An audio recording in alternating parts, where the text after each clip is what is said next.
Sema Roho Mtakatifu. Sema tena Roho Mtakatifu. Wewe ni mwaminifu. Asante kwa jioni ya leo. Niko tayari Bwana kusikia neno lako, kupokea neno lako. Nisaidie Roho Mtakatifu. Siwezi mwenyewe. Nahitaji msaada wako. Sema na moyo wangu, sema na roho yangu, sema na maisha yangu. Katika jina la Yesu, weka wepesi kwenye fahamu zangu, zipate kuelewa. Nifunulie akili zangu, zipate kuelewa na ufunuo wako uliouleta jioni ya leo. Mjalie na mtumishi wako kunena yaliyo ya kwako, wala sio ya kwake, bali ya kwako Bwana. Kitumie kinywa chake kunena siri zako jioni ya leo.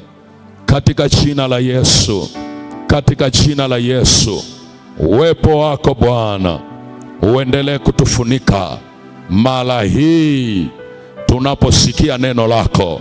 Kwa jina la Yesu, niumbie roho iliyotulia ndani yangu Bwana. Katika jina la Yesu, weka utulivu ndani yangu utakaoniwezesha kusikia neno lako, kuelewa neno lako. Kwa jina la Yesu, kwa jina la Yesu, kwa jina la Yesu, kwa jina la Yesu, kwa jina la Yesu. Asante Bwana kwa kuwa umenijalia neema jioni ya leo kusikia neno lako, kuelewa neno lako. Nami niko tayari, mkono wako uniguse kwa upekee kabisa, kwa jina la Yesu. Amen. Amen. Amen. Amen. Amen. Kichwa cha somo kinasemaje? 1, 2, 3 kinasemaje?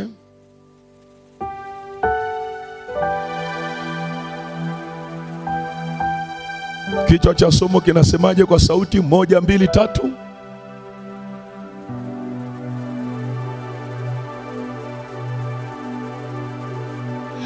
Kwa kwenye kuhuisha nilitamka maneno mawili Kuhuisha au kuamsha. Kuamsha maana yake unaweza ukawa umelala. Kuamsha maana yake unaweza ukawa huo uwezo umekufa, umelala. Amen. Njia anayotumia Roho Mtakatifu kuamsha au kuhuisha uwezo wa kimungu ndani yako. Na nilikusomea Matendo ya Mitume ile sura ya 6 mstari wa 8 hadi wa 10. Habari za Stefano. Matendo ya Mitume sura ya 6 mstari wa 8 hadi wa 10. Habari za Stefano. Amen, amen. Anasema naye Stefano akijaa neema na uwezo, alikuwa akifanya ishara na ajabu. Kati ya nini? Kati ya watu gani jamani? Anasema kati ya watu. Na Stefano akijaa neema na uwezo, alikuwa akifanya maajabu na ishara kubwa kati ya watu. Na usisahau hilo neno kubwa. Alikuwa akifanya maajabu na ishara kubwa kati ya watu. Lakini akijaa nini? Neema na uwezo. Maandiko yanasema Stefano akijaa neema na uwezo, alikuwa akifanya ishara na ajabu na maajabu makubwa kati ya watu. Kwa alikuwa akifanya maana yake ni maisha yake ya kila siku yalikuwa hivyo. Kwa lugha nyepesi, hakuwa mtu wa kawaida. Ijapokuwa hakuwa na cheo kikubwa kanisani. Walikuwa kama mashemasi waliochaguliwa miongoni mwao 7. Hakuwa na cheo kikubwa, hakuwa mtume huyu, lakini alikuwa akifanya maajabu na ishara kubwa kati ya watu. Kitu gani kilimsaidia kufanya? Neema, akiwa amejaa neema na uwezo. Na maandiko yanasema mstari ule wa 9, lakini baadhi ya watu wa sinagogi lililoitwa sinagogi la Mahuru na la Wakilene na la Iskendelia na wale wa Krikia na Asia wakaondoka kujadiliana na Stefano, lakini hawakuweza kushindana na hiyo hekima na huyo roho aliyesema naye. Wakapanga kujadiliana naye. Huyu mtu anafanya mambo makubwa. Watu wengi wanafuata injili anayohubiri na mambo anayoyasema. Ngoja tukajadiliane naye kwa lengo la kushindana naye. Kwa hawakwenda kuwa na mjadala wa kawaida. Ndio maana pale maandiko anasema hawakuweza kushindana na hiyo hekima na huyo roho aliyesema naye. Na jana nikaanza kukueleza uwezo maana yake nini. Nikakwambia maana ya kwanza, uwezo ni nguvu ya Mungu iliyoko ndani yako inayosababisha vitu kutokea. Vitu vya kimungu ukitaka vitokee, Mungu anachofanyaga anaweka uwezo ndani yako. Kuna vitu vya kimungu unataka vizaliwe kwenye familia, vizaliwe kwenye kanisa unaloabudu. Una mzigo sana. Unasema nataka kumwona vitu vya Mungu vikionekana, vikiwa vimejaa kwenye kanisa letu. Watu walioko katika mji huu wajue ya kwamba Mungu anaonekana hapa. Unatamani kitu cha namna hiyo. Hakiji kwa sababu unatamani peke yake. Mungu anachofanya, anaachilia uwezo ndani yako utakaowezesha hivyo vitu kuzaliwa. Kwa sababu unaweza ukataka vitu vizaliwe, mahali unapotaka vizaliwe yamkini pana mifumo ambayo hairuhusu vitu vya kimungu kuzaliwa. Mazingira ya vitu vya kimungu kuzaliwa yalishauawa kabisa. Nikasema bado na pamoja na kwamba mazingira kuuawa au mazingira kutoonekana kabisa yanayoweza kusababisha vitu vya kimungu kuzaliwa, Mungu anachofanya akimpata mtu kwenye hilo kanisa, kwenye huo mji, akimpata mtu kwenye hiyo familia, atakachofanya ni kumpa uwezo utakaosababisha vitu vyake kuzaliwa kwenye hayo maeneo. Wakati sisi tunatamani Mungu kuonekana kwenye maisha yetu, Mungu anatamani zaidi kuliko tunavyotamani sisi. Kwa sababu sisi ni kazi ya mikono yake. Yeye ndiye aliyetuweka, yeye ndiye aliyetuumba, yeye ndiye aliyekufanya uwe hai. Asingependa kuona jina lake linazalaulika. Asingependa kuona kazi ya mikono yake inaharibika. Na ndio maana ilimgharimu hata kumtoa mwanae wa pekee kufa msalabani kwa ajili yangu na wewe, kwa sababu wewe ni wa thamani sana. Ilimgharimu kumwaga damu yake mwenyewe ili wewe uweze kukombolewa, kwa sababu wewe ni wa thamani sana. Kwa asingependa kuona kazi ya mikono yake inaharibika, inaharibiwa. Nikakuonyesha kwenye Waebrania 11 ule mstari wa 11 anazungumza habari za sala. Waebrania 11 mstari wa 11 anazungumza habari za sala. Nikakusomea mahali pale, wale ambao mkupata nafasi ya kuja.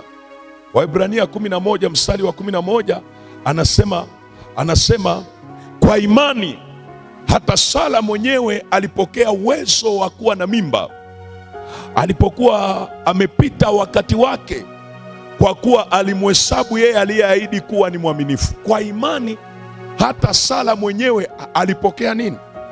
Uwezo wa kuwa na mimba. Mungu hakuruhusu awe na mimba, ila alimpa uwezo ndani yake wa kuwa na mimba. Kwa imani hata Sara mwenyewe alipokea uwezo wa kuwa na mimba, ijapokuwa wakati wake ulikuwa umepita. Wakati umeshapita. Ni kama vile unamwona huyu bibi anasema, labda ningerudi niwe binti, haya mambo yangewezekanika. Unakutana na mtu anasema, laiti ningerudi utotoni, ningefanya maamuzi vizuri, maana maisha yangu yameshaharibika kabisa. Nimeshafikia mahali ambapo ni kwenye point of no return. Sikiliza, mbele za Mungu hakunaga the point of no return. Mungu anapoingilia kati kwenye maisha yako huwa yanaanza upya.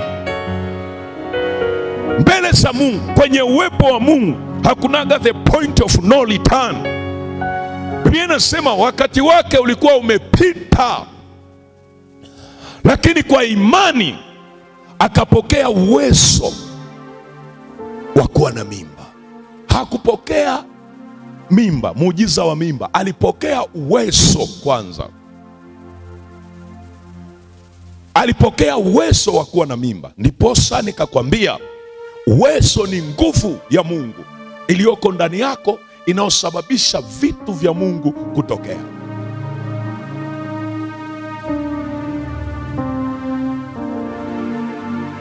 Na nikakusomea na Matendo 6 mstari wa 8. Stefano akijaa neema na uwezo alikuwa akifanya maajabu na ishara nyingi, tena ishara kubwa kati ya watu. Kwa kilichokuwa kinamsaidia nini Stefano afanye mambo hayo? Ni neema na uwezo, nguvu ya Mungu inaomwezesha mtu vitu vya kimungu kutokea kwenye maisha yake. Tafsiri ya pili, maana ya pili, nikakwambia uwezo ni nguvu ya kukufanya uwe na utambulisho fulani. Na ndio maana adui anajua, na utambulisho una nguvu, watu wa Mungu. Na jana nilikwambia kwa mzigo, utambulisho una nguvu kwenye ulimwengu wa roho. Unisikilize tena hapa, utambulisho una nguvu sana kwenye ulimwengu wa roho. Una nguvu kwenye ulimwengu wa roho, sio tu kwa shetani, hata kwa Mungu. Kasome maandiko uone. Mungu anasema nisije nikalifuta jina lako, nisije yafuta majina yao. Unaelewa kwa nini asiseme nisije nikafuta roho zao? Anasema nisije nikafuta majina yao. Na mwingine anasema anasema sitalifuta kamwe jina lake. Kwa nini aseme jina na asiseme roho? Maana yake utambulisho una nguvu. Nikakwambia nyuma ya utambulisho wa mtu kuna nafsi yake. Kwa hiyo utambulisho ukizuiliwa, huyu mtu amezuiliwa. Utambulisho ukiharibiwa, kibali kimeharibika, maisha ya mtu yameharibika. Kwenye ulimwengu wa roho utambulisho ni muhimu.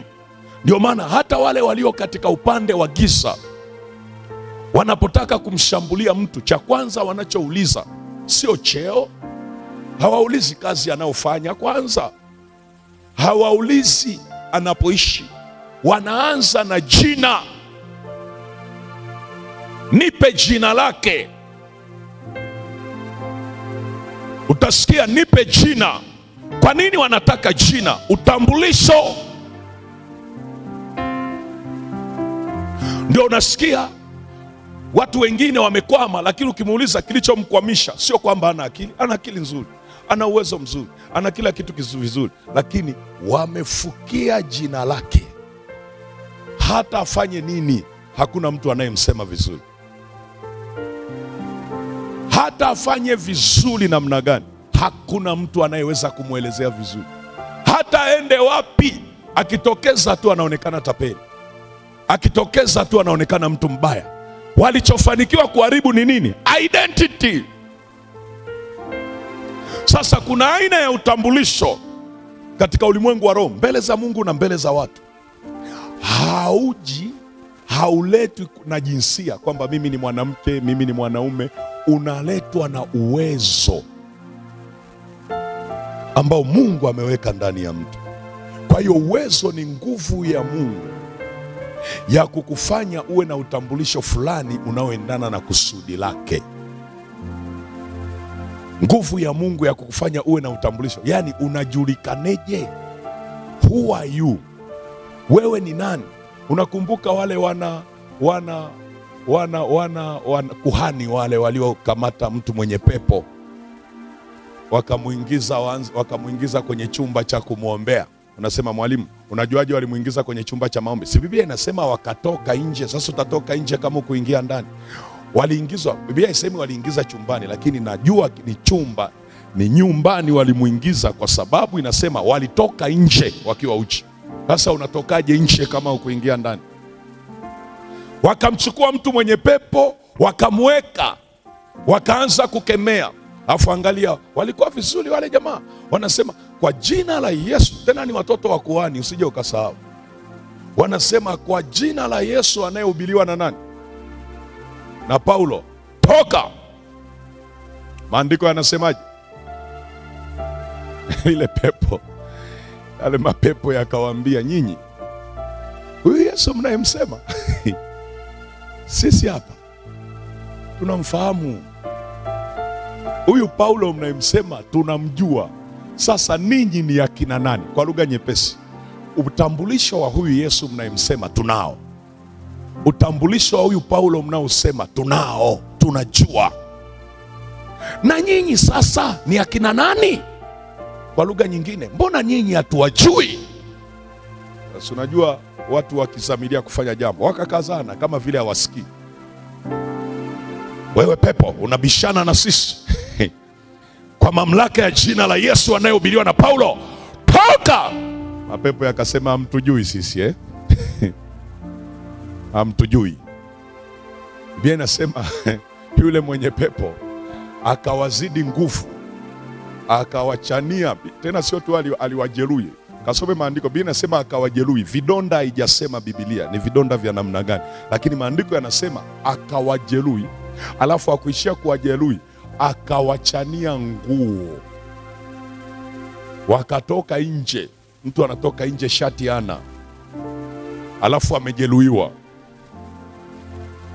Ukipita mtaani unaulizwa, umepata ajali wapi? Unasema tulikuwa tumemuingiza mtu mle, tunakemea pepo. Sasa kama walitoka hawana nguo, unajaribu kujiuliza, fikiria kama angekuwa ni mwanamke sasa anatoka mle, magauni yamechanwa chanwa, ndiye anatoka hapo nje, anaeleza nini? Lakini shida ilikuwa wapi? Identity, utambulisho. Kwa sababu utambulisho umebeba mamlaka, umebeba nguvu nyuma yake. Sio mbwembwe.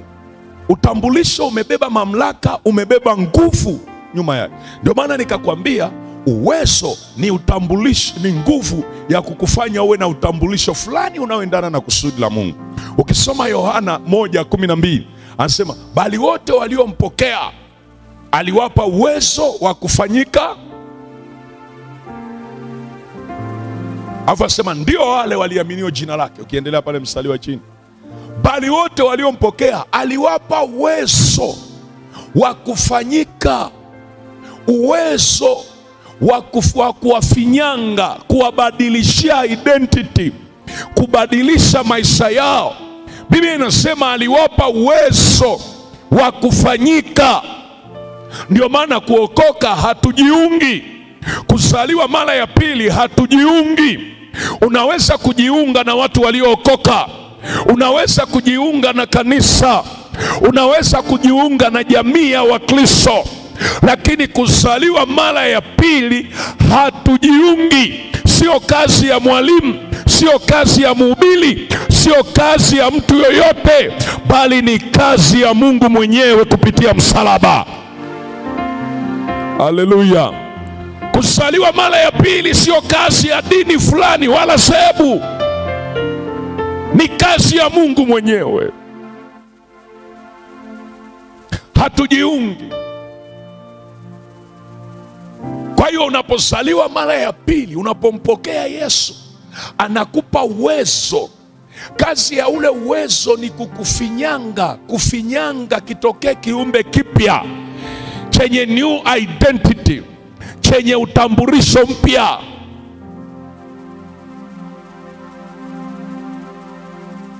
Baba mkuu wa jimbo hapa na mwinjisi wanaweza wakanielewa. Moja ya masomo muhimu ambayo mtu akisha kuwa Mkristo, akiokoka, anatakiwa kujifunza, somo la kwanza au fundisho au kozi ya kwanza anayotakiwa kukaa nayo, na sio kujifunza siku moja tu, maisha yake yote, inaitwa the doctrine of God. Fundisho kuhusu Mungu, mjue Mungu. Hilo ni ya kwanza kabisa. Lakini somo la pili tunaita Christology. Kwa lugha nyingine tunasema the doctrine of Christ. Fundisho kuhusu Kristo. Kristo ni nani? Hapo utajifunza vitu vingi sana. Unaweza kuwa unaamka asubuhi unasema, yaani kama Yesu asingekuja, ina maana hata hivi ninavyopumua sijui kama ningepumua. Hapo utaanza kumjua Kristo ni nani. Na unajua Kristo unavyomjua ndivyo anavyofunuliwa kwenye maisha yako. Yesu ni nani? Yesu Kristo ni nani? Ile kwamba unamsema sema Bwana asifiwe, Bwana asifiwe, bila kumjua huyo unayemsema Bwana asifiwe ni nani kwako, kuna maisha unayakosa ndani yako. Hilo ni fundisho la msingi na la pili. La tatu tunaita pneumatology. Pneumatology tunamaanisha the doctrine of Holy Spirit. Fundisho kuhusu Roho Mtakatifu. Roho Mtakatifu ni nani? Anayefanya leo Mungu anaweza akaishi ndani yetu kupitia yeye. Ni nani huyu? Anayeitwa mwalimu. Ualimu wake ukoje? Kwa sababu unapojifunza kuhusu Roho Mtakatifu unajifunza kuhusu nature. Tunapozungumza nature, unajifunza kuhusu asili yake, tabia yake, haiba yake. Roho Mtakatifu ikoje? Unapojifunza kwenye tabia yake, utajifunza kuna tabia anazo ambazo kiumbe chochote hakina, kwa sababu Roho Mtakatifu ni Mungu, ni Roho wa Mungu. Kwa hiyo ana tabia ambazo hata shetani hana. Lakini kuna tabia alizonazo ambazo na viumbe kama sisi tunazo. Ndio unasikia Roho Mtakatifu anaweza kuhuzunika. Unaweza kumzimisha Roho Mtakatifu. Kumzimisha Roho Mtakatifu, to quench the Holy Spirit. Ukisoma Kiingereza inamaanisha nini? Inamaanisha kumzuilia asifanye kazi yake. Anaweza akawepo na asifanye chochote kwenye maisha yako. Na sio kwamba unaye, lakini umemzuilia, umemzimisha. Anaweza akawepo kwenye kanisa lenu na asifanye chochote. Watu wakawa wanaingia ibada, wanatoka ibadani, wanaingia kwenye maombi, lakini hawaoni matendo ya Roho Mtakatifu kwa sababu wamemzimisha.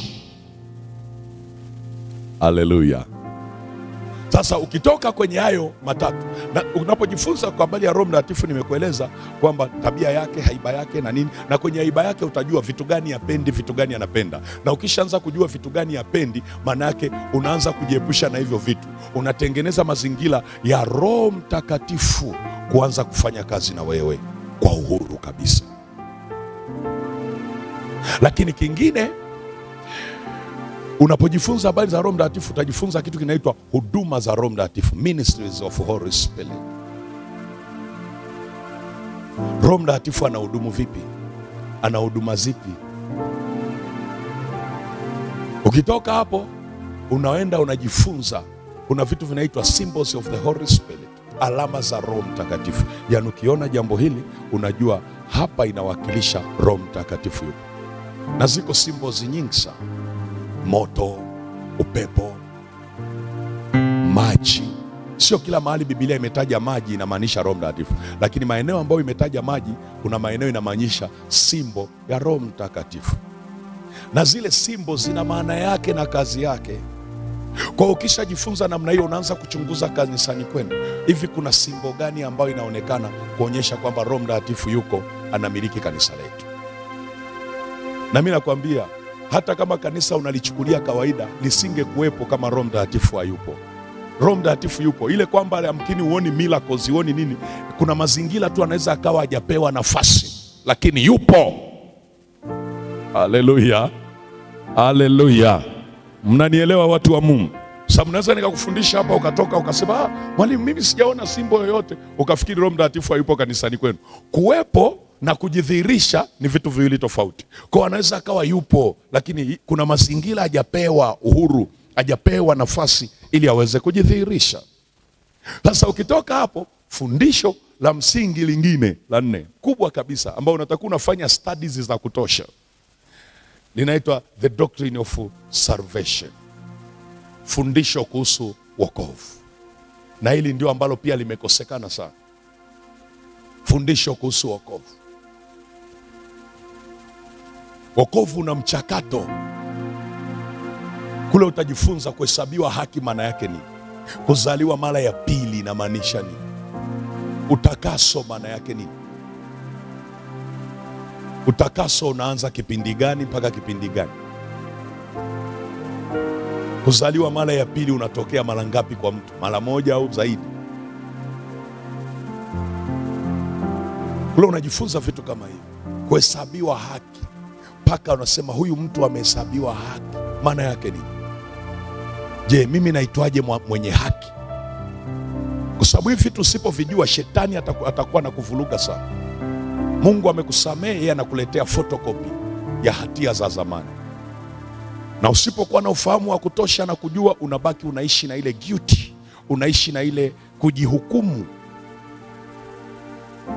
unajishtaki sana, na maisha yako hayawezi kuwa na uhuru, kwa sababu uonavyo nafsini ndivyo ulivyo. Haleluya, watu wa Mungu. Kwa sasa ni fundisho ambalo lina upana wake. Na mimi nilikuwa nafanya dissertation moja, nafanya utafiti mmoja ambao naomba Mungu anisaidie niumalizie. Utafiti mmoja juu ya namna ambavyo makundi ya makanisa yanasema kuhusu wokovu. Pentecostal movement, Protestant, Roman Catholic, independent churches, prophetic movement, wanasemaje kuhusu wokovu? Wanaelewa nini kuhusu wokovu? Nini maana ya wokovu? Alafu na conclude, baada ya kumaliza hiyo unatakiwa uje na wewe sasa, Biblia inasema nini kuhusu wokovu? Scholars na wanatheolojia wanazungumza nini kuhusu salvation? Alafu ndipo unaleta sasa na wewe ulichojifunza kutokana na utafiti wa kutosha na kusoma Biblia na nini, wokovu. Mtu akielewa hivi, atakuwa amepata maana inaompa usahihi juu ya maisha ya wokovu. Haleluya. Bwana asifiwe. Bwana asifiwe. Bwana asifiwe. Bwana asifiwe. Maana ya 3 imeshatoka huko kwenye mafundisho yako kama 14 mafundisho ya msingi ambayo Mkristo anataka kuwa. Sababu ningeenda kule mbele ningekueleza fundisho kuhusu mwanadamu. Mwanadamu ni nani? Kwa nini anaitwa mwanadamu? Na hili walikuwa wanalipenda sana watu wanaoitwa wa Greek, kwa sababu walikuwa wanaamini kwenye nguvu ya mwanadamu. Na ndio maana Luka alipoandika Injili ya Luka anamuita Yesu kama mwana wa Adam. Na lengo ni kuwapata ndugu zake. Na unajua Luka hakuwa Myahudi. Wale wanaosoma Biblia, wale wanaoamini juu ya nguvu ya mwanadamu mwenye haki,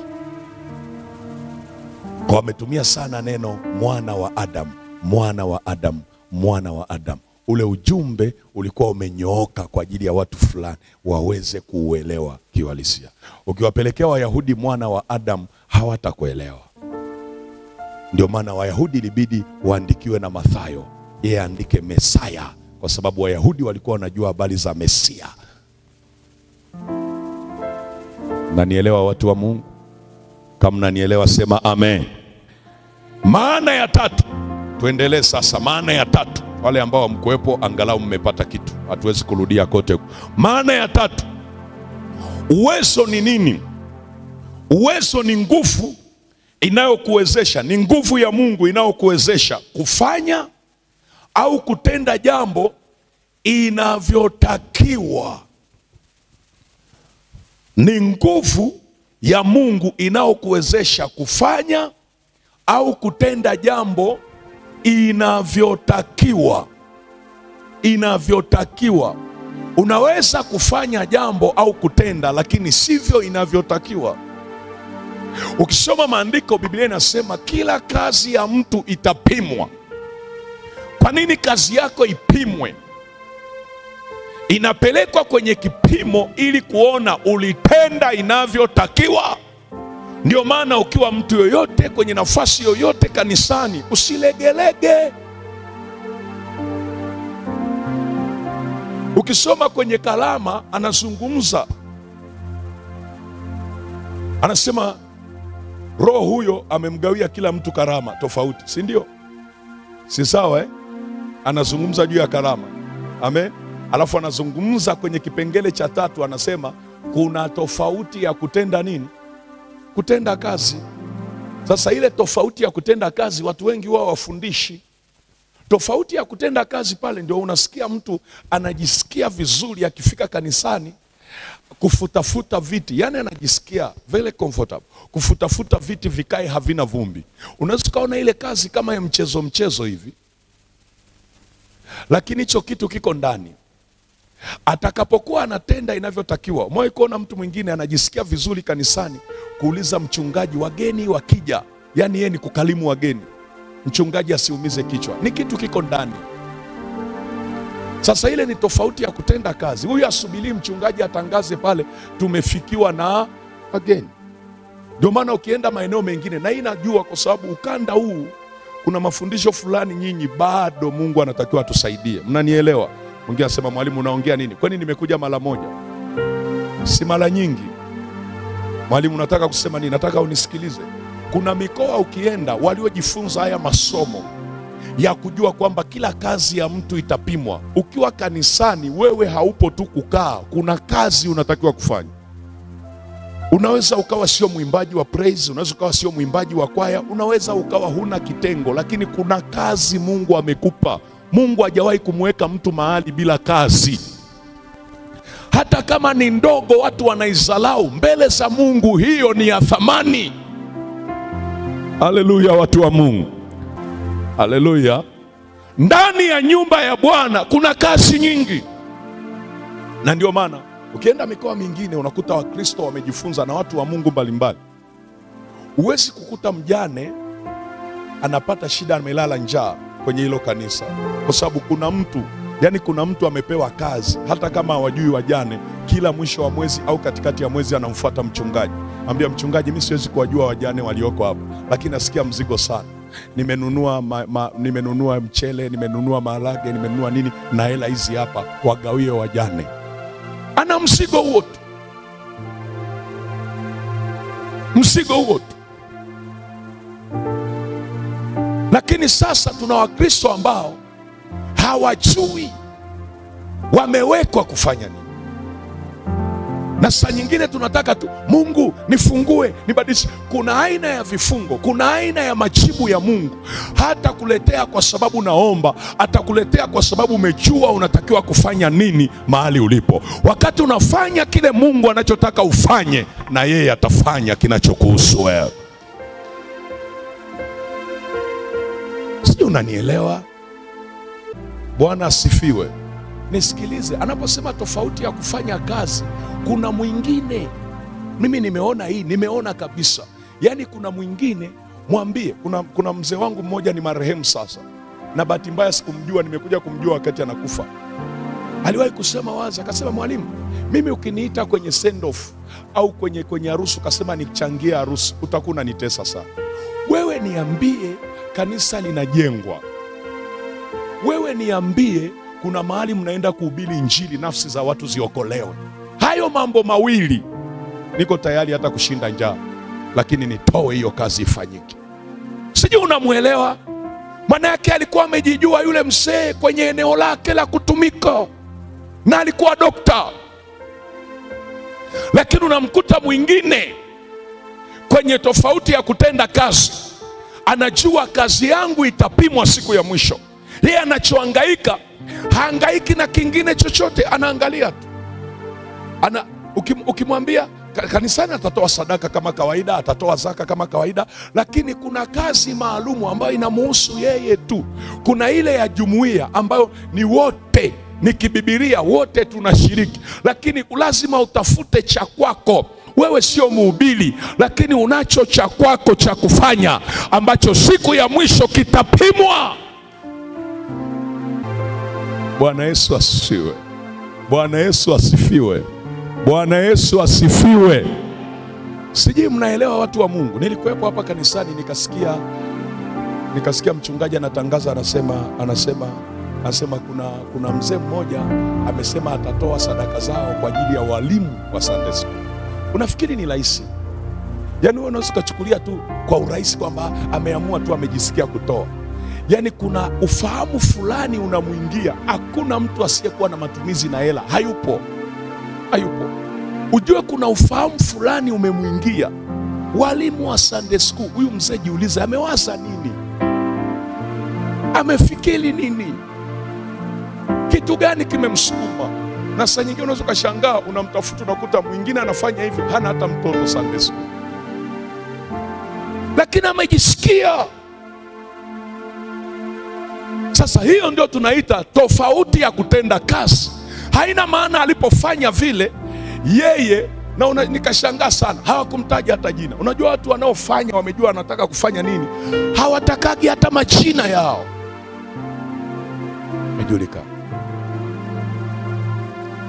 Kwa sababu ukishajua, huombwi kwamba fanya kitu fulani, unafanya kwa moyo. Na watu wa namna hii wakiwa kwenye kutenda, unajua Mungu anachofanya, anaanza kushughulika na mambo yao.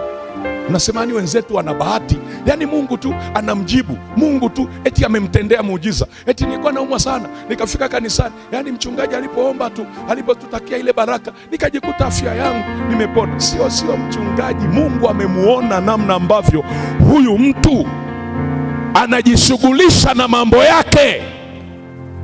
Kama mnanielewa sema amina. Kama mnanielewa sema amen. Mwalimu, unasema ulikuwa unataka kuongea. Nilikuwa kuna kuongea kipengele cha kufanya kazi inavyotakiwa. Lazima uwe na uwezo. Kuna uwezo Mungu anaweka ndani wa kukusaidia kufanya kazi au kutenda jambo inavyotakiwa. Usipotenda inavyotakiwa, uwe mhubiri, uwe mwalimu wa neno, uwe mwinjilisi, uwe muombaji, uwe Mkristo, unasema mimi ni Mkristo wa kawaida. Kwa Mungu hakunaga Mkristo wa kawaida. Hayupo. Hajawahi kuwepo na hata tokea mtu anayeitwa Mkristo wa kawaida. Watoto wa Mungu wote ambao wameingizwa kwenye uzao wa Mungu wana jukumu, wanayo responsibility. Hakunaga Mkristo wa kawaida. Futa hilo kwenye akili zako. Halipo. Hata ukisema mimi sio mhubiri, mimi sio mwalimu kama yeye, kuna jukumu ambalo unalo, ambalo hilo litapimwa. Kwa hiyo lazima uwe na uwezo wa kukusaidia kutenda jambo inavyotakiwa. Na hii ni nguvu ya Mungu tu inaweza kukusaidia. Kwa sababu kuna wakati utatenda jambo inavyotakiwa katika mazingira ambayo sio mepesi. Sio mepesi, hayaruhusu kabisa. Lakini kwa kuwa Mungu ameweka hicho kitu ndani yako, utalazimika kutenda. Na kadiri unavyofanya, cha kwanza utakachosikia moyoni ni amani timilifu. Uko katikati ya changamoto, lakini kwa kuwa unatenda jambo linalotakiwa, utajisikia amani moyoni. Na ile amani ni ishara ya kwamba unachokifanya mbele za Mungu kina usahihi wake. Haleluya. Fungua Kolosai. Huko kote nilikuwa nakupa mifano ile, ni kwa ajili tu ya kutaka kukuonyesha kwenye hii maana ya uwezo ni nguvu ya Mungu inayokuwezesha kufanya au kutenda jambo inavyotakiwa. Watu wengi tumekaa kama vile hatutaki kufanya chochote kabisa. Na hivi adui ameingiza doctrine, tunaita false doctrine, fundisho potofu. Yani anazuia Wakristo kwenye eneo la kuwajibika kimadhabahu wasiwajibike. Unajua anafundisha nini? Kufanya inavyotakiwa. Yani unajua wale watu waliojifunza tofauti ya kutenda kazi, anasema sawa, mimi unajua mimi sio mwombaji. Mwingine anasema sawa, mimi ni mtumishi, pamoja na kwamba mimi ni mhubiri, lakini Mungu ananipa mzigo pia wa kufanya hiki. Mimi nakwambia hata hayo matangazo yasingekuwepo. People they know kwamba kupewa mchungaji, kupewa mtumishi kanisani kwetu ni zawadi. It is a gift.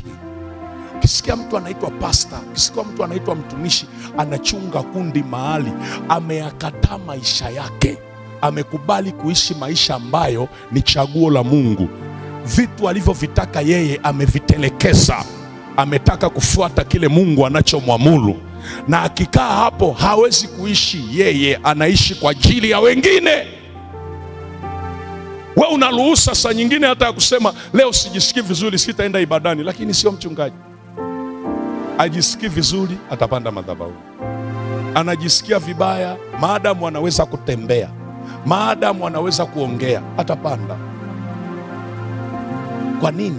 Kwa sababu ndiyo maisha yake yaliyombana. Hawezi kuwa na uhuru. Kuna maeneo unaweza kwenda, yeye hawezi kwenda.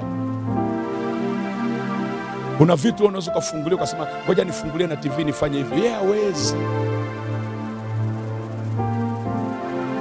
It is a gift from God.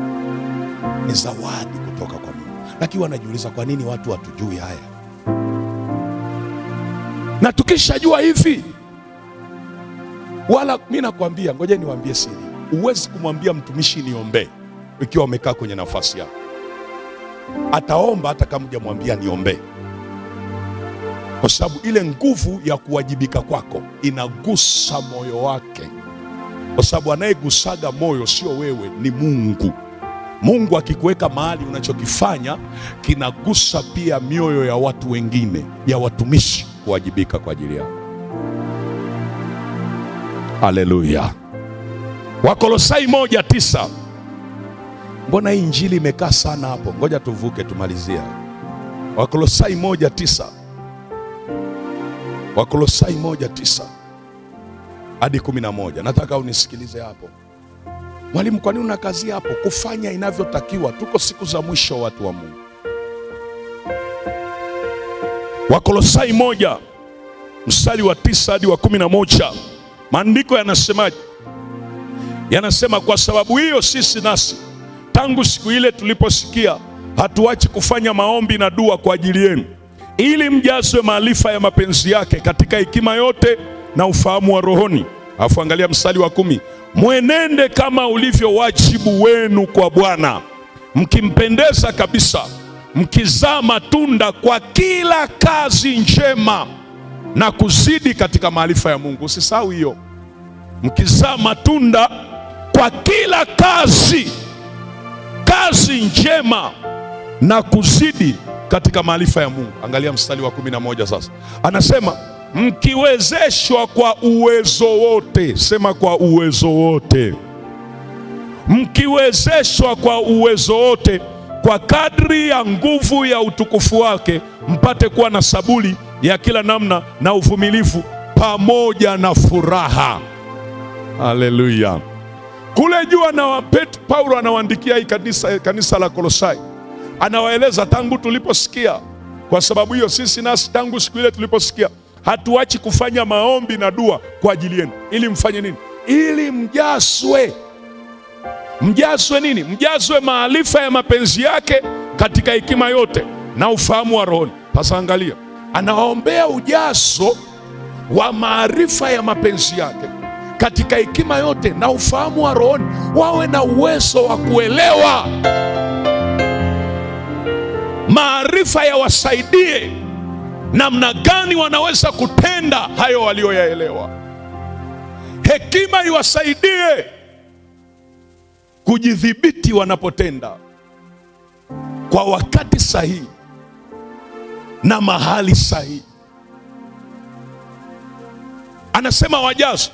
Sasa wakisha jazwa, anazungumza ule mstari wa 10. Anasema mwenende kama ulivyo wajibu wenu kwa Bwana. Kumbe tuna wajibu kwa Bwana. Uko wajibu tulionao kwa Bwana. Ndio maana Paulo anasema mwenende. Mwenende maana yake muishi. Muwe na maisha ambayo yamebeba wajibu, yamebeba responsibility kwa Bwana. Msiishi maisha ambao unaishi kama vile huna wajibu. Ujue una wajibu. Maadamu uko hai, kuna responsibility. Unapoishi kila kuitwapo leo, ujue unawajibika. Unawajibikaje? Ndio maana anasema mwenende kama ulivyo wajibu wenu kwa Bwana, mkimpendeza kabisa. Ukienenda kama ulivyo wajibu wako kwa Bwana, utampendeza. Anasema mkimpendeza kabisa. Alafu anasemaje? Mkizaa matunda kwa kila kazi njema. Kazi zenu zilete matokeo. Matunda, fruits, results, matokeo. Kazi zenu zionyeshe matunda. Anasema mkizaa matunda. Yes. Mkizaa matunda kwa kila kazi njema na kuzidi katika maarifa ya Mungu. Alafu mstari wa 11 ndiye anamaliza yote. Anasema mkiwezeshwa kwa uwezo wote. Maana yake kwa lugha nyingine, haya niliyoyasema hamuyawezi, mnahitaji uwezo wa kuwawezesha. Kwa sababu mtakapofanya hivi, mtatenda inavyotakiwa. Kuzaa matunda katika kila kazi njema, maana yake ni kufanya inavyotakiwa ili upate matokeo. Ukitoa, kwa mfano, tunajua makanisani tunatoa sadaka. Ukitoa sadaka isivyotakiwa, hupati matokeo ya utoaji. Kila tendo la kiibada lina matokeo. Ukiomba isivyotakiwa, hupati matokeo ya maombi. Ukimtumikia Mungu isivyotakiwa, hupati thawabu.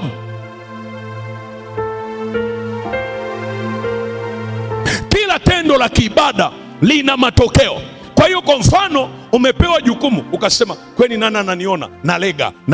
Nalega. Humuumizi mtu, unajiumiza wewe. Unajiumiza mwenyewe. Biblia inasema tawi linalozaa nipate kufanya nini? Kulisafisha ili lizidi kuzaa. Manake tawi linalozaa linatunzwa, linahifadhiwa, linasafishwa. Kuna maeneo huwezi kusafishwa mpaka uanze kuzaa, kuleta matokeo. Kuna vitu hata ukimwambia Mungu nisafishe, najikung'uta, havikung'utiki mpaka uanze kuzaa, kuleta matokeo. Ndio maana Paulo anawaambia mwenende kama ulivyo wajibu wenu kwa Bwana, mkimpendeza, mkizaa matunda katika kila kazi iliyo njema. Kuzaa matunda katika kila kazi. Sasa adui anachofanya, anakufanya tu jione wewe ni wa hivi.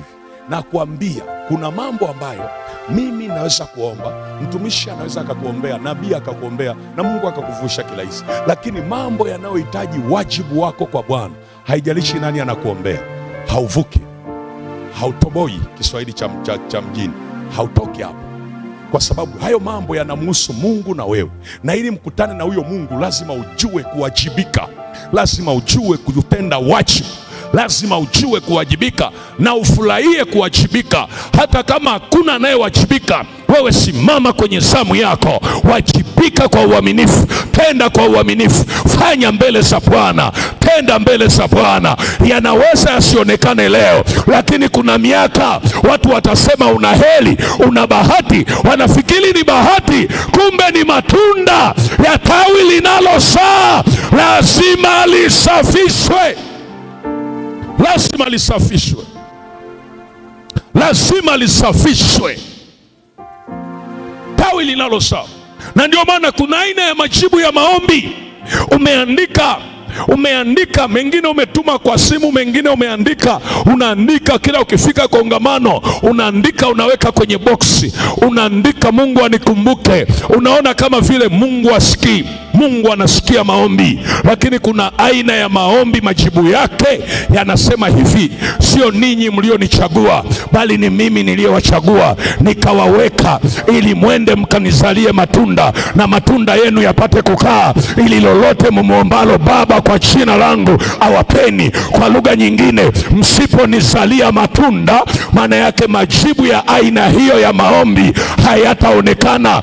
Hata kama unafunga, utaumwa vidonda vya tumbo, but you will never get it. Hauwezi kupata. Kwa nini? Mungu hawezi kutenda nje ya neno lake, anafuata neno lake linachosema. Unapotegea, unapokuwa mlegevu, unajizuilia wewe. Na wengi mmejizuilia miujiza mingi tu. Wasema hata hivyo nimefanya sana, kumbe ulikuwa umesogea karibu sana. Mungu alikuwa anasubiri uvumilivu wako. Namna ambavyo umejitoa kwenye kazi ya Mungu, umejitoa kanisani kwenu, namna ambavyo unajitoa sadaka kwa uaminifu, unajitoa zaka, unajitoa kutenda kazi, unajitoa kusaidia wengine. Wengine wanarudi wanakulipa na mabaya, lakini unaendelea kufanya. Mungu anaangalia uvumilivu. Ndio maana hapa anasema uvumilivu, saburi pamoja na furaha. Kwenye kutenda inavyotakiwa utakutana na machungu, lakini ndani ya machungu kutazaliwa furaha mbele ya safari. Hakuna utukufu bila historia ya maumivu ndani yake. There is a pain history behind the success, behind the glory. Kuna maumivu yaliyofichika nyuma ya utukufu unaouona mahali popote. Kuna maumivu na machungu yaliyofichika ambayo watu wanaweza wasikusimulie, lakini wamepitia machozi na machungu yaliyofichika. Ndio maana ukiwa unapitia machungu na machozi yaliyofichika, lakini unafanya jambo inavyotakiwa, unawajibika mbele za Bwana sawasawa, unazaa matunda, kuna saa ya utukufu itakuja, ambayo ikitokea hata wale waliosema amepigwa na Bwana wanabaki kusema ana heri mwenzetu. Haleluya, haleluya. Usikae kilegeleke. Sasa haya mambo huwezi kuyafanya ninayaongea hapa, unahitaji uwezo wa kukuwezesha. Ndio maana Paulo anasema mkiwezeshwa kwa uwezo wote, alafu anasema kwa nguvu ya utukufu wake. Anazungumza nguvu ya utukufu wake. Hii ni nguvu ya Mungu inaingia ndani ya mtu kukuwezesha. Nguvu ya Mungu ikikaa ndani yako, hata usemwe vibaya namna gani, ni kama vile wanakupaka mafuta, kwa sababu ile nguvu inakupa kustahimili, ile nguvu inakupa kusonga mbele, ile nguvu inakupa kusimama, ile nguvu inakupa kutoyumba, ile nguvu inakufanya kuwa unshakable. Hata atokee mtu uliyemwamini anakusaliti, ile nguvu inakufanya kusustain kwamba nitaendelea mbele no matter what. Nijapopita kwenye bonde la uvuli wa mauti, wakati moyo wangu unavuja damu, lakini iko nguvu ya Bwana ya kunifanya ni sustain. Nimeweka miguu yangu mwambani, hakuna wa kuitoa hii miguu kwenye huo mwamba unaoitwa Kristo. Ukiona mtu wa namna hiyo,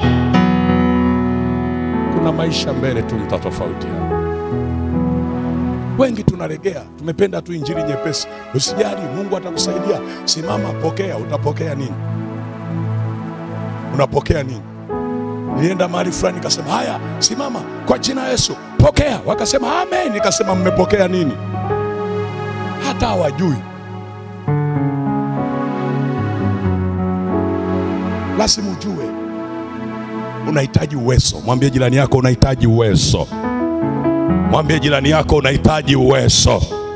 Tunamalizia. Mwambie jirani yako unahitaji uwezo. Mwambie tena unahitaji uwezo.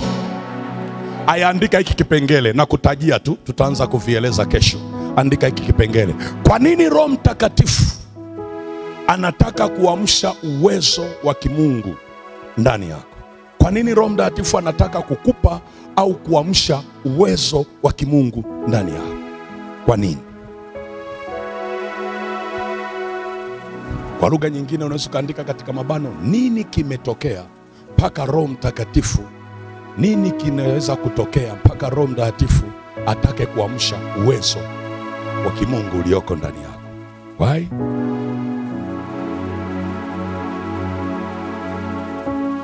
Yani mpaka Roho Mtakatifu anataka kuingilia kati. Nini kinakuwa kimetokea? Nini kinakuwa kimetokea mpaka Roho Mtakatifu aingilie kati kuamsha uwezo ulioko ndani yako? Sababu sentensi ya kwanza nilisema, kwa nini Roho Mtakatifu atake kuamsha uwezo wa kimungu ndani yako? Sasa nikiweka tu hiyo sentensi, hiyo ni sentensi pana sana. Ndio maana nimekubana kwenye kipengele kimoja wapo. Kipengele kimoja wapo, nini kimetokea ndani yako mpaka Roho Mtakatifu anataka kuamsha uwezo? Kwa sababu ile sentensi niliyokuambia juu ni pana mno, ni ndefu. Ni ndefu sana. Kwa ina vipengele kadhaa. Kwa sababu kipengele kimoja wapo, kwa nini Roho Mtakatifu anataka kuamsha uwezo wa kimungu ndani yako? Kipengele kimoja wapo, nini kimetokea ndani yako ili Roho Mtakatifu aweze kuamsha uwezo wako, mpaka Roho Mtakatifu aweze kuamsha uwezo ulioko ndani yako. Kwa sababu hicho ni kipengele kimoja. Kuna vipengele kama vitatu hapa. Kuna kipengele kinasema anahitaji nini kwako kwa ajili ya ufalme wa Mungu. Hicho ni kipengele cha pili. Sasa tuko kwenye kipengele kimoja, una haja ya kuandika hivi vipengele. Najaribu kukueleza uone kilivyo kipana. Anahitaji nini kwako kwa ajili ya ufalme wake duniani. Hicho ni kipengele kingine ambacho ni sababu ya kwa nini Roho Mtakatifu kuamsha uwezo wa kimungu ndani yako. Lakini kuna kipengele kingine. Amen. Kuna kipengele kingine kinachosema Roho Mtakatifu anatarajia nini kwako kwa ajili ya kanisa lake na watu wake walioko duniani. Sasa hicho ni kipengele cha tatu ambacho hatugusi hivyo vipengele. Roho Mtakatifu hapa amehimiza kipengele kimoja tu. Nini kimetokea ndani yako mpaka Roho Mtakatifu atake kuamsha uwezo ulioko ndani yako? Nini kimetokea ndani yako, kwenye uwezo ulioko ndani yako, mpaka Roho Mtakatifu atake kuamsha uwezo wa kimungu ndani yako? Jambo la kwanza, sababu ya kwanza, andika. Jambo la kwanza, uwezo unaweza kunajisika. Kwa hiyo Roho Mtakatifu anataka kuamsha uwezo wa kimungu ndani yako, kwa sababu uwezo ukinajisika unapoteza ubora wake, unakuwa haufanyi kazi ndani yako ipasavyo. Uwezo unaweza kunajisika ndani yako. Yaani unao uwezo wa kimungu lakini umenajisika. Sio kwamba hujaokoka, umeokoka. Sio kwamba kuwahi kujaa Roho, ukajaa Roho na ukaanza kunena kwa lugha. Na kuna vitu ulikuwa ukifanya unaviona, na kuna saa una uhakika na kile Mungu anasema na wewe. Uwezo wa namna hiyo unaweza kunajisika. Amen.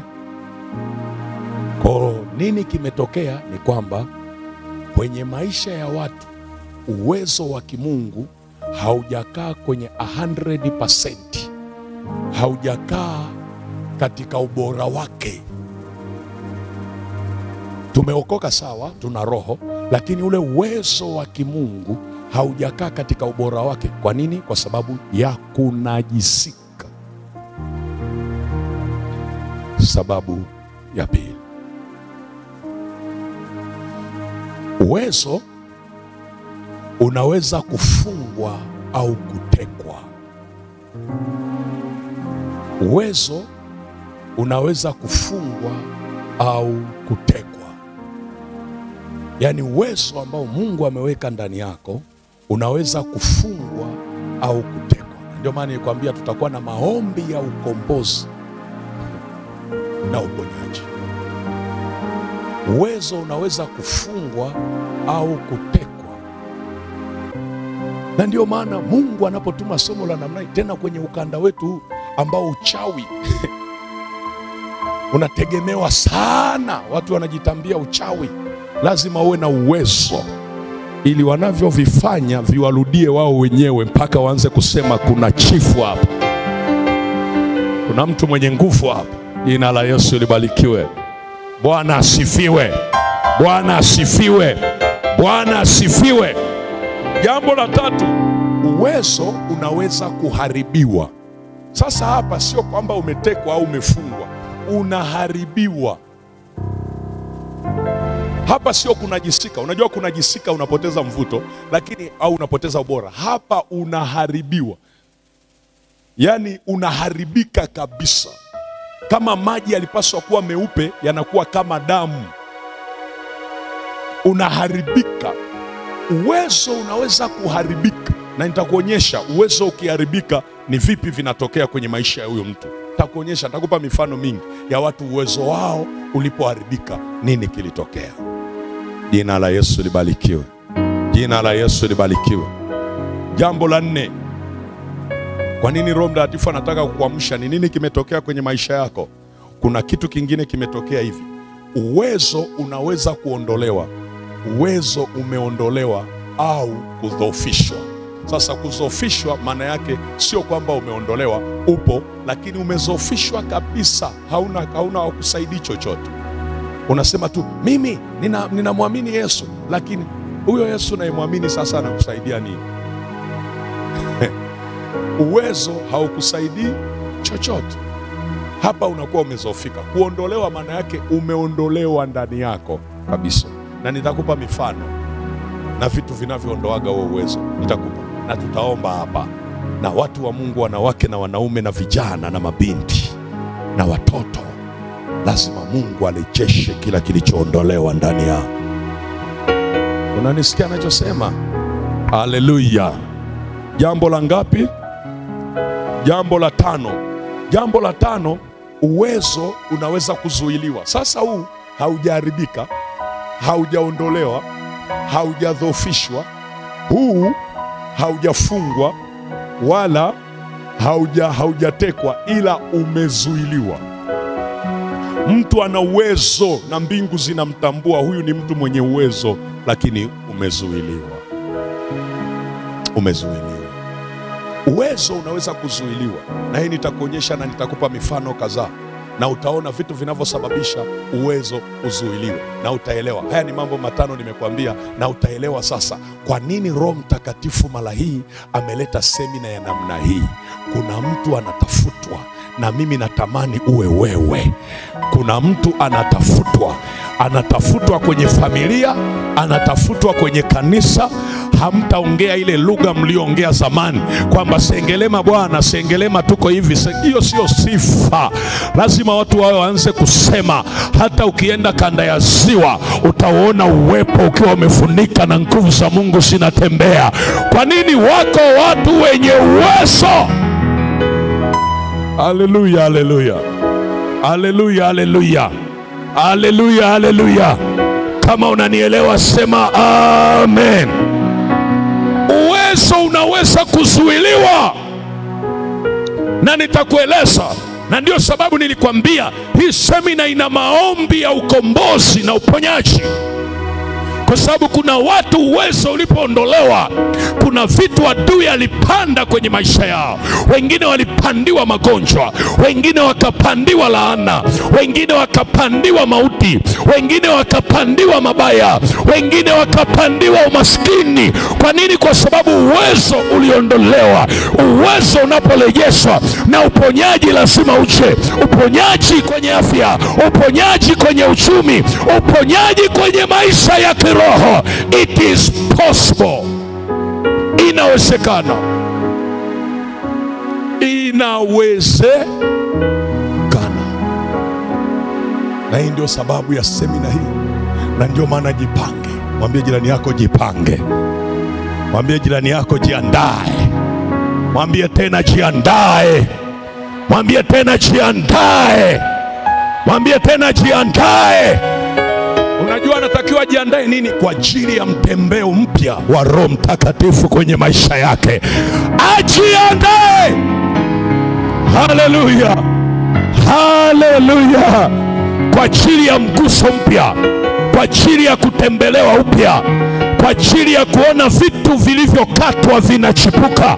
Mti unaweza kukatwa kabisa, na watu wakipita wanasema mahali hapa palikuwa na mti, haupo tena. Lakini Ayubu anasema sio kwa kunyeshewa mvua, sio kwa kunyeshewa mvua, just kwa umande tu, kwa umande tu, unaweza ukachipua tena, unaweza ukachipua tena.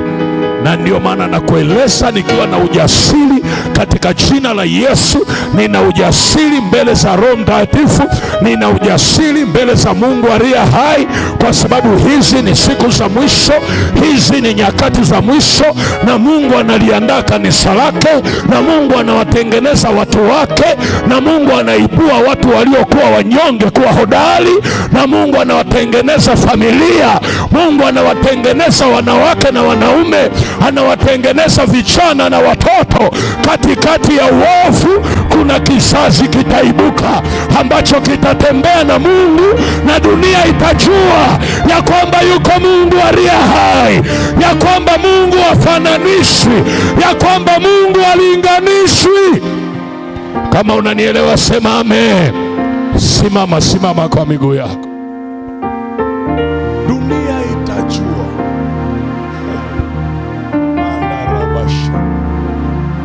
Huwezi kumtumikia Mungu ukiwa umefungwa, ni mbaya sana, ni mzigo mano robos.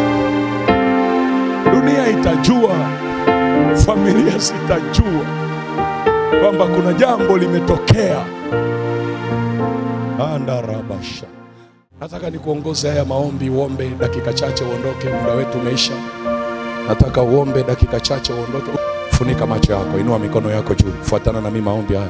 Sema Roho Mtakatifu, Mungu aliye hai, katika jina la Yesu, asante kwa jioni ya leo. Asante kwa neno lako, asante kwa neno lako. Katika jina la Yesu, nimesikia neno lako. Ninainua mikono yangu, shala ya kunyenyekea, shala ya kusalenda mbele za uso wako. Wewe ni Mungu aliye hai. Sante kwa kusema nami, sante kwa kuongea nami jioni ya leo, katika jina la Yesu, katika jina la Yesu. Nisaidie Bwana, unirehemu kabisa kila aina ya udhembe na makosa niliyofanya yakafungulia mlango wa roho za uharibifu kwenye uwezo ulioweka ndani yangu. Bwana, ukanajisika, ukaharibika. Jioni ya leo ninaomba toba, ninaomba toba, ninaomba toba kupitia damu ya Yesu. Ninaomba toba, ninaomba toba, ninaomba toba. Kila mlango niliofungua kwa kutenda dhambi, kwa kufanya makosa, kwa kutokuwajibika vile inavyotakiwa, nirehemu Bwana. Kwenye eneo lolote ambalo nimefanya uzembe, ambalo nimelegalega, ambalo nimetegea, sikuwajibika sawa sawa, nikarudi nyuma, nikawa mvivu, ninaomba Bwana unirehemu jioni ya leo. Nisamehe Bwana, ninaomba toba, ninaomba toba juu ya huo mlango uliofungulia mabaya ya kuzofisha uwezo ulioweka ndani yangu. Bwana, jioni ya leo ninaomba toba, ninaomba toba, ninaomba toba. Nisamehe Bwana, nisamehe Bwana juu ya maisha haya, maisha ya dhambi, maisha ya uzembe. Nisamehe Bwana juu ya maisha haya, maisha ya dhambi, maisha ya uovu, maisha ya kutenda makosa. Ninaomba toba, ninaomba ninaomba toba, ninaomba toba katika damu ya Yesu. Nilehemu kabisa kila dhambi iliyofanywa kwenye maisha yangu, ikafungua mlango wa kuharibikiwa. Uwezo ulioweka ndani yangu ukazofika, ukatekwa, ukanajisika, ukapoteza ubora. Mungu liya hai, jioni ya leo ninaomba unilehemu, ninaomba unisamehe, ninaomba unilehemu, ninaomba unisamehe. Ni wewe umeniweka kwenye mji huu, ni wewe umeniweka kwenye kanisa hili ambalo ninaabudu. Ninaomba unilehemu kwa kutowajibika, kwa kutokutenda sawa sawa, kwa kutokuzaa matunda mema. Jioni ya leo nilehemu Bwana, nisamehe Bwana kwa damu ya Yesu, nisamehe Bwana kwa damu ya Yesu, kwa damu ya Yesu.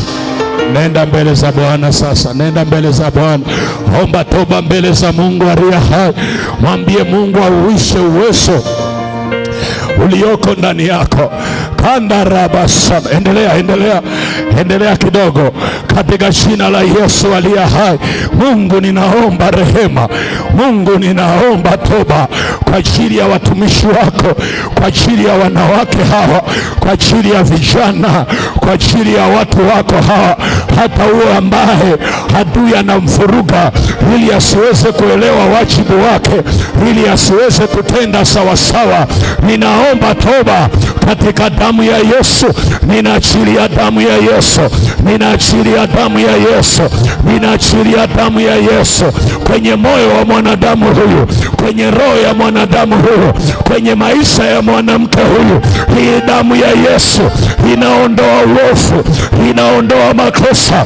Ninaachilia damu ya Yesu kwenye fikra zake, ninaachilia damu ya Yesu, ninaachilia damu ya Yesu, ninaachilia damu ya Yesu, ninaachilia damu ya Yesu, ninaachilia damu ya Yesu iweze kuondoa huo mlango wa uharibifu, huo mlango wa uovu, huo mlango wa makosa, katika damu ya Yesu, kwa jina la Yesu aliye hai, kwa jina la Yesu aliye hai, kwa jina la Yesu, kwa jina la Yesu, kwa jina la Yesu, kwa jina la Yesu, kwa jina la Yesu, kwa jina la Yesu, kwa jina la Yesu, kwa jina la Yesu, kwa jina la Yesu, kwa jina la Yesu, kwa jina la Yesu, kwa jina la Yesu, kwa damu ya Yesu.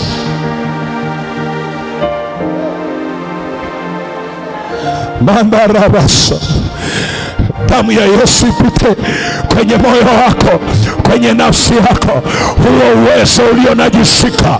Damu ya Yesu inapita kutakasa moyo wako, kutakasa mwili wako, kwa jina la Yesu, kwa jina la Yesu. Ndio, kwa jina la Yesu, kwa jina la Yesu aliye hai, kwa jina la Yesu aliye hai, kwa jina la Yesu aliye hai.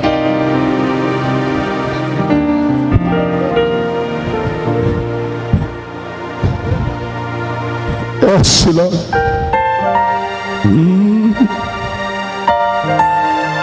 Endelea kuomba dakika moja, ndio tumemaliza. Endelea kuomba dakika moja. Mandaraba shandaraba korabasi. Rindo robo sikiria ndarabasa. Endelea kuomba kama umeelewa kile Roho Mtakatifu alikuwa anasema na wewe. Kanda rabasanda rabako rabasa. Mandorobosa. Yes. Yes. Yes.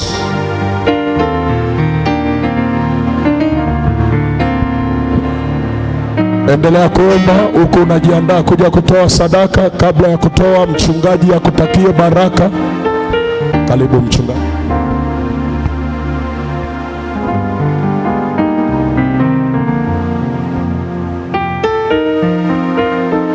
Pokea baraka.